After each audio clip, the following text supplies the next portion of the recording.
I think this is one of the craziest hill climbs that I've ever attempted in my life. Our hill climb crew was on one of our annual trips out west, free ride hill climbing, and we were camping at this spot that had a bunch of good hills. One line that everybody was hitting went to the left, and one line everybody was hitting went to the right. And in the middle of these two lines, there was this big giant rock face.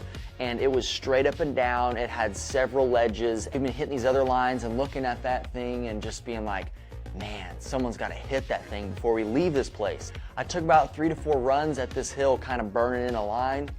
And then eventually I hit this rock face, and unfortunately I didn't have my kill switch tether on. So when I went up this rock face, I didn't have enough speed. I didn't have my kill switch tether, and I get all the way to the top and I realize at the very top, there is a 3-foot straight up and down ledge on top of this straight up wall of rock. So I get up there and I realize I'm not gonna make it over, and out of just pure hope, I give it gas and give it a couple clutch dumps and one final dump, and that picks up the rear end with that paddle, and it lands into the middle of this rock wall and it kicks it over the top.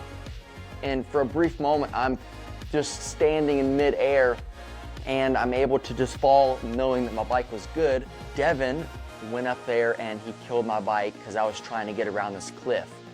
And then, you know, Devin's up there waiting for me, and I'm like, you know what, dude, I'm gonna hit this freaking hill again. Come into it, and all I remember was just going as fast as I could into this wall, and the front picked up, and there was several little bumps, and I was just wheeling and then just kind of clutching it, and barely got over that rock face at the top, and I got stuck, and I thought that I was gonna fall back off of it, and that would have been really, really bad. But thankfully, I had enough of the bike over the top that I didn't have to, you know, fall off that cliff. It's a crazy climb, craziest one that I've done, and the sketchiest. Go, climbers!